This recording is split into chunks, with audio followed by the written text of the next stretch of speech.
नमस्कार दोस्तों, आप सभी का फिर से स्वागत है हमारे YouTube चैनल भक्ति भूमि में। ईश्वरीय कृपा को और देवीय संकेतों को प्राप्त करने के लिए नित्य क्या विशेष करना चाहिए? भगवान की कृपा को प्राप्त करने का सरलतम और सर्वश्रेष्ठ मार्ग कौन सा है? जिस व्यक्ति पर ईश्वरी कृपा होती है तो क्या विशेष लक्षण ऐसे व्यक्ति के जीवन में घटित होते हैं? आज इस वीडियो में इन सभी महत्वपूर्ण बातों के ऊपर हम चर्चा करेंगे।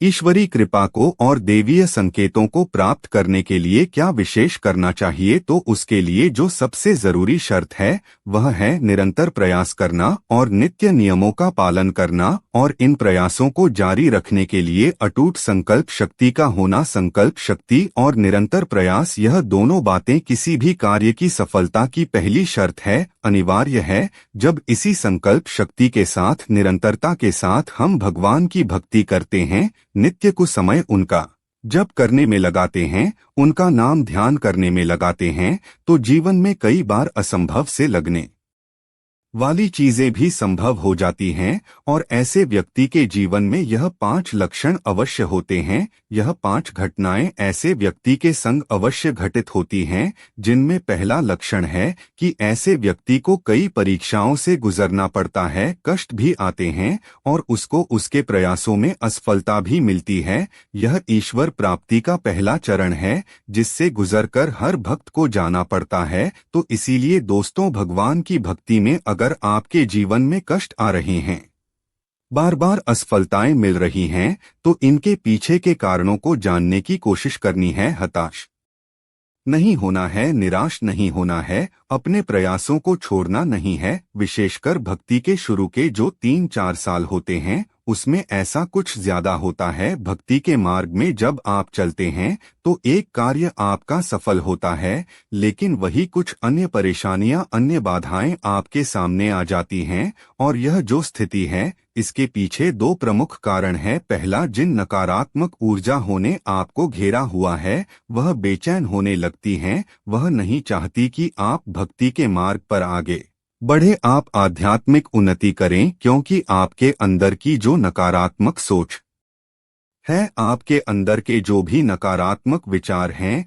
या विकार हैं, वही तो इनका भोजन है, उन्हीं के ऊपर तो यह बुरी शक्तियां पनपती हैं। तो जब आप भगवान भक्ति में समय देते हो तो आपके अंदर दैवीय ऊर्जाएं प्रवेश करती हैं और बुरी शक्तियां चैन होने लगती हैं, क्योंकि उनका जो भोजन है, जो आपके विकार हैं, वह खत्म होने लगते हैं। इसीलिए वह आपको रोकती हैं सद्मार्ग पर चलने से। दूसरा, आपके संकल्प की, आपकी भक्ति की परीक्षा होती है। इन परेशानियों से, इन परीक्षाओं से आप मजबूत बनकर उभरते हैं या वही रुक रुक जाते हैं। ऐसे आपके आत्मबल की परीक्षा होती है। इसके साथ ही कुछ कार्मिक बंधन आपके होते हैं, प्रारब्ध हमारे होते हैं जो कट रहे होते हैं, हमारे पाप कर्म नष्ट हो रहे होते हैं। इसीलिए सब कष्ट भी आते हैं और परीक्षाएं भी होती हैं। जो लोग इस सत्य को समझ जाते हैं, इस सत्य का बोध जिन्हें हो जाता है, अपने दुखों का सही कारण जब यह लोग समझ जाते हैं,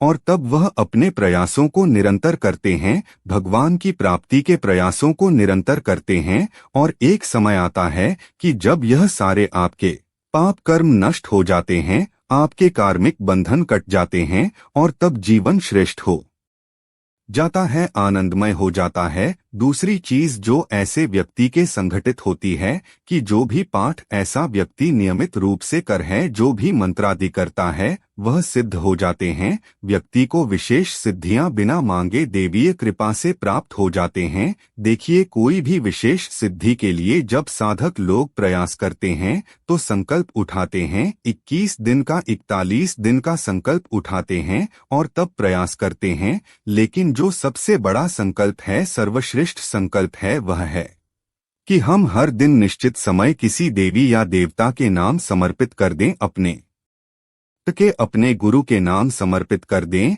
और नित्य उनके मंत्रों का जाप करें, उनकी स्तुतियां करें, तो यह सबसे बड़ा संकल्प है। और जो व्यक्ति ऐसा करता है तो जिस भी देवी देवता का वह स्मरण करता है, जिसकी भी आराधना करता है, उस देवी देवता की ऊर्जा का एक अंश ऐसे व्यक्ति के अंदर अवश्य ही प्रवेश करता है, उसके साथ हमेशा रहता है और उस देवी देवता का आशीर्वाद हमेशा ऐसे व्यक्ति पर बना रहता है। दुर्लभ सिद्धियों की प्राप्ति होती है जो लंबी लंबी साधना को करने से प्राप्त होती है। ऐसी सिद्धियां व्यक्ति को सहज ही बिना मांगे ही प्राप्त हो जाती हैं। ऐसे व्यक्ति की वाणी सिद्ध होती है, जो भी वह बोलता है वह सत्य हो जाता है। तीसरी घटना जो ऐसे व्यक्ति के संग होती है जो नित्य ईश्वरा का स्मरण करता है कि उसके आसपास का वातावरण सकारात्मक हो जाता है। न सिर्फ उसके स्वयं के अंदर सकारात्मक देवीय ऊर्जा प्रवेश करती है, बल्कि आसपास के अन्य लोग भी बहुत सकारात्मक हो जाते हैं।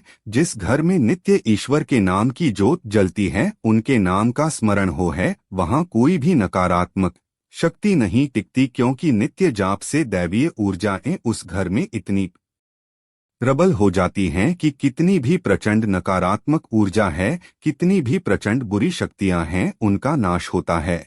और ऐसा जो व्यक्ति होता है उसके पास उस देवी देवता की शक्ति सहज होती है, उसकी रक्षा करती है और उसके पूरे परिवार की रक्षा करती है। चौथी घटना जो ऐसे व्यक्ति के संग होता है कि कार्य स्वयं ही बन लगते हैं, सोचा हुआ पूरा होने लगता है, क्योंकि जो भी व्यक्ति निरंतर भगवान के स्मरण में रहता है वह सत्कर्म करता है, वह सदिच्छा को रखता है, सद्भाव उसके अंदर होते हैं, सात्विक भाव होते हैं। तो इसीलिए जो देवी शक्तियां है वह ऐसे व्यक्ति की मदद करती हैं। स्वयं के हित के साथ साथ ऐसा व्यक्ति दूसरों के हित के लिए भी इच्छा रखता है, तो व्यक्ति के कार्य स्वयं ही बनने लगते हैं और आने वाले जीवन में ऐसा व्यक्ति सफल होता है, उन्नति को प्राप्त होता है। पांचवा बड़ा लक्षण जो व्यक्ति के संघटित होता है कि देवीय कृपा से भविष्य की घटनाओं का ज्ञान होने लगता है।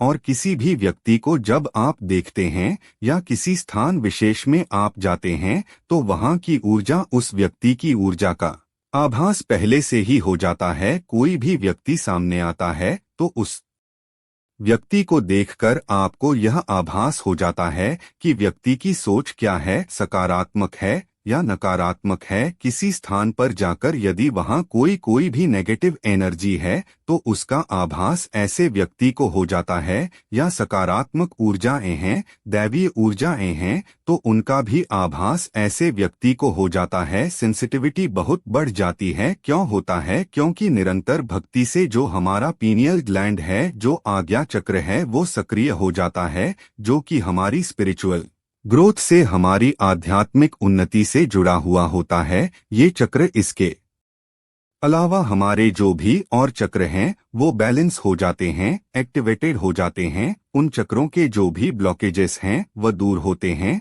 और सबसे जो महत्वपूर्ण चक्र है हमारा हृदय चक्र, हार्ट चक्र, वो निर्मल हो जाता है, क्योंकि वहां पे देवीय ऊर्जा होश होता है। जो भी विकार वाले भाव हैं, गलत भाव है, गलत सोच है, वह सब खत्म हो जाते हैं। तो जब हमारा हृदय ही प्रेम से परिपूर्ण हो जाता है, ईश्वरीय प्रेम से, तो हमारे आसपास जो भी घटता है वो ईश्वरीय ऊर्जा से ही घटित होता है। ईश्वरीय आदेश, ईश्वरीय प्रेरणा से ही घटित होता है। तो दोस्तों, ईश्वर प्राप्ति का जो सर्वश्रेष्ठ और सरलतम मार्ग है वह नित्य प्रयास करना, नित्य ईश्वर में ध्यान लगाना। तो बिन मांगे मोती मिले, मांगे मिले ना भीख। बिन मांगे इतना कुछ मिल जाता है ईश्वरीय कृपाओं से कि जिसके बारे में हमने कभी सोचा भी नहीं होता है। असंभव चीजें संभव हो जाती हैं। शिव महिमा से कोई व्यक्ति अछूता नहीं है। और इसी चमत्कार को चित्रित करने के लिए यह कहानी। एक शहर था जहां बहुत बड़ा मंदिर था। मंदिर में भक्तों का तांता हमेशा लगा रहता था। मंदिर के आने जाने वाले रास्ते में धार्मिक सामग्री बिक्री हेतु छोटी छोटी दुकानें लगी हुई थी, और उन्हीं दुकानों में एक दुकान ओंकार की थी। वह शिव का अटूट भक्त था। वह कई घंटों शिव की पूजा में लगा रहता था। दुकान में वह और उसका छोटा बैठा करते थे। उसका बेटा कार्तिक, जो कि केवल 8 वर्ष का था। हालांकि कार्तिक दुकान के काम के साथ साथ अपनी पढ़ाई में भी बराबर ध्यान देता था, जिस वजह से वह अपनी सभी कक्षाओं में अच्छे अंकों से उत्तीर्ण होता आया था।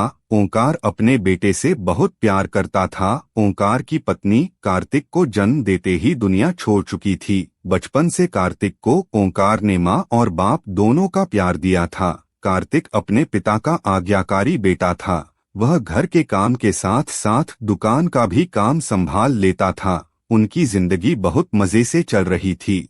लेकिन एक दिन नगर निगम का ऐलान होता है कि मंदिर परिसर से सभी दुकानें हटाई जाएंगी। इसका सीधा मतलब था, जिसकी स्वयं की जमीन होगी वही यहाँ धंधा कर सकता था। ओंकार अपने घर में पूजा कर रहा था।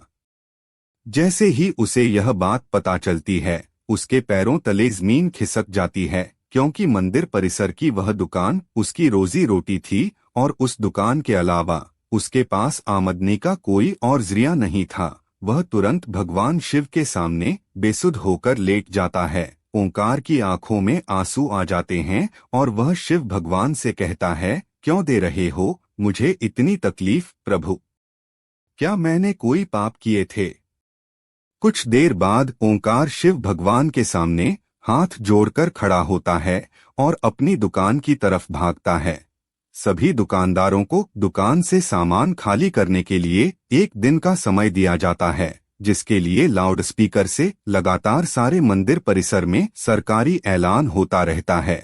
सरकार के इस फैसले का सभी विरोध कर रहे होते हैं, लेकिन मंदिर में भक्तों की संख्या बढ़ने की वजह से रोड का चौड़ीकरण करना अनिवार्य था। हालांकि प्रशासन ने मंदिर से थोड़ा दूर एक सरकारी जमीन में दुकानें बनाने की इजाजत दे दी थी, लेकिन उन जमीनों को लीज पर दिया जाना था और लीज की रकम लगभग जमीन की कीमत के बराबर ही पहुंच रही थी, जो कि ओंकार की पहुंच से बाहर थी। ओंकार दुकान के अलावा कुछ और काम नहीं कर सकता था, इसलिए वह लीज पर जमीन लेने के लिए आवेदन भर देता है और 2 ही दिनों के अंदर उसे 35% राशि जमा करवाने का नोटिस मिलता है।